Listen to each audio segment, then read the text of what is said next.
Hi, this is Michael Orrell from MobileBurn.com, and this is the Google Galaxy Nexus by Samsung for Verizon Wireless. It's the first Android 4.0 ice cream sandwich device on the market. It's available now for $299.99 on a 2-year contract.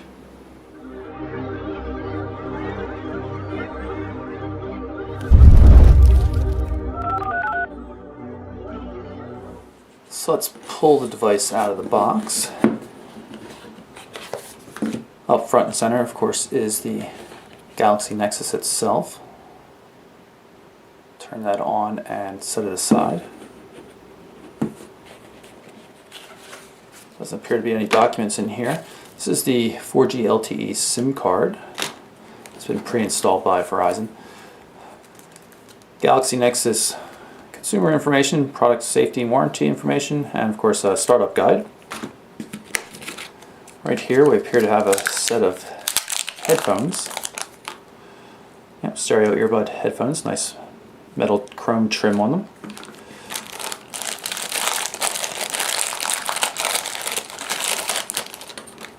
Micro USB cable, which can be used with the very compact charger, like so, and that's it. So here's the Galaxy Nexus. You can see it's a rather large device. I'll power it up just so we can see what the display looks like. 4.65 inch Super AMOLED HD display, so that's 720p HD resolution, 720 pixels by 1280 pixels. That includes the on-screen soft keys down here. There's no longer dedicated capacitive touch buttons down at the bottom as you find on most Android smartphones. Device is about 9.5, maybe a little bit thicker than 9.5 millimeters. Which is reasonably thin. You can also see it's curved to some slight extent. It weighs about 146 grams, which is not too bad. We've got a volume control here on the left-hand side. On the front, above the display, is a 1.3 megapixel forward-facing camera. It can record 720p video, which is nice. On the back is the main 5 megapixel camera, and yes, I said 5. It's a pretty low spec considering what other smartphones are coming out with right now, but it still records 1080p Full HD video. And it has an LED assist flash right next to it. On the right hand edge you see the power standby button, and there's also some contacts for a docking cradle. On the bottom is the 3.5mm headphone jack, and then there's a micro USB port as well. Microphone pinhole right there. Not too much to see up top.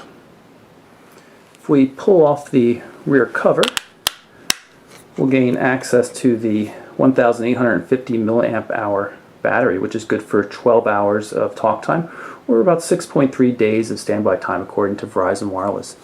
There is the SIM card slot for the 4G LTE service. There's no micro SD card slot to be found. There is 32 gigabytes of internal storage on the device though.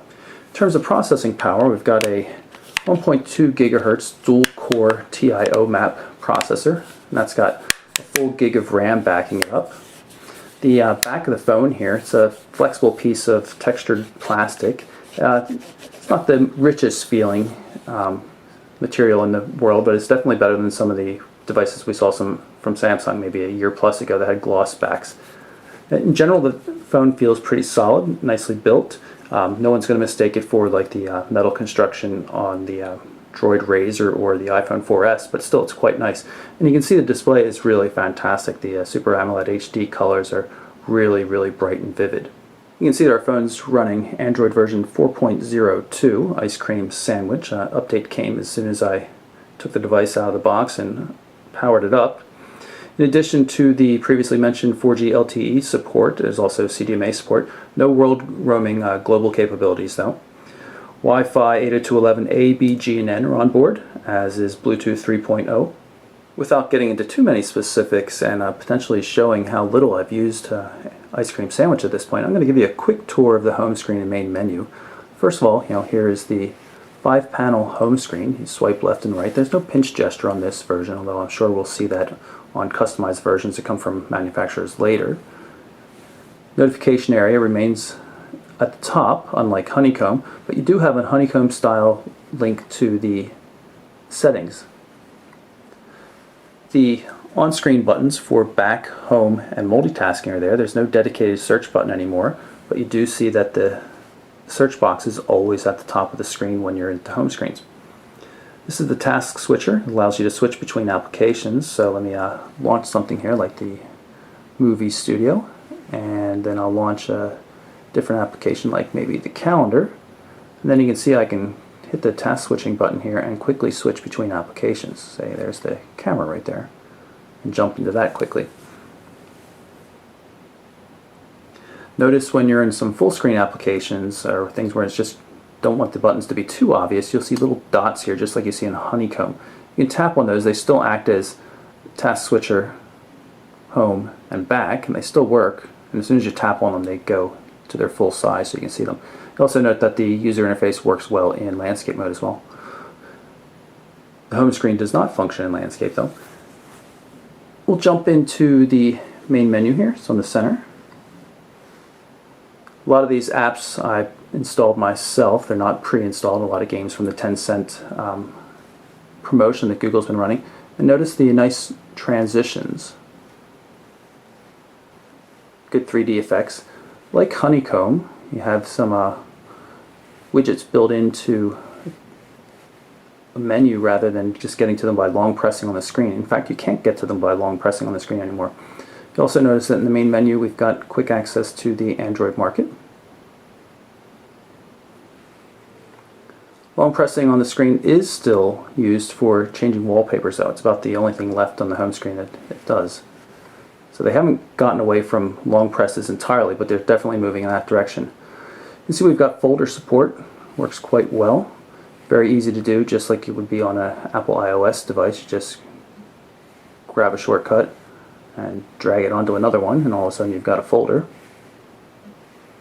Drag them out easily as well.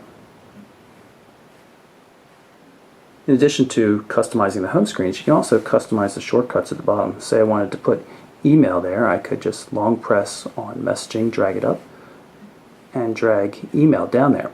Now if I want to create a folder there, I just drag that on there, and now I have the folder for messaging. I can quickly access the messaging application or email right there from the home screen shortcuts.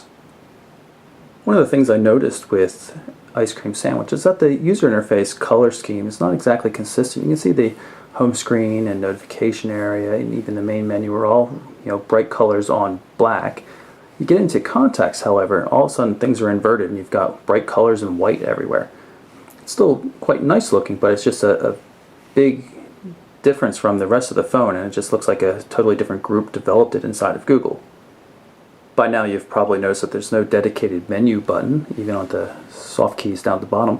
What you do have though is this menu button here that pops up. Now sometimes it's going to be at the bottom of the screen, like here in Contacts. However, if we jump into Calendar, you'll see that the 3-dot button is up at the top. Calendar is a good example of the use of the Roboto font that Google developed just for Android 4.0 Ice Cream Sandwich. You can see the text looks very, very nice. It's especially with the Super AMOLED HD display, it really has a paper-like appearance to it. And while we're here, let's jump into a different view.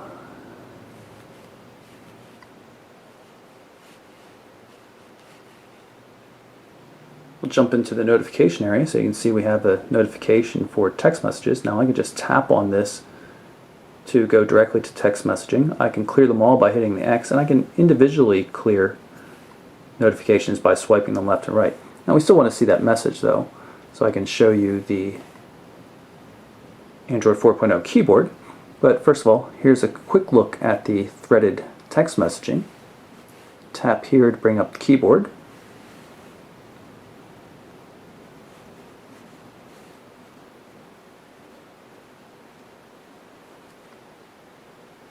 And of course the keyboard also works in landscape mode as well.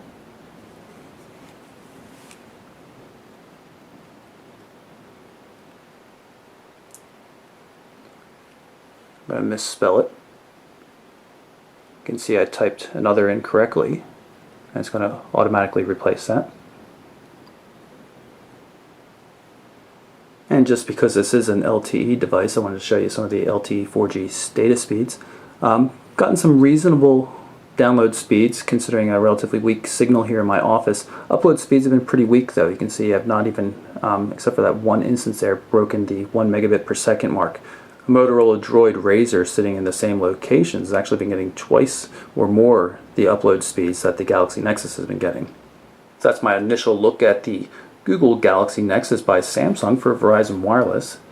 It's the first device in the US market to run Android 4.0 Ice Cream Sandwich, and I'll come back with more in-depth videos after I've had more time to play with it. For now, I'm Michael Orrell for MobileBurn.com. Thanks for watching.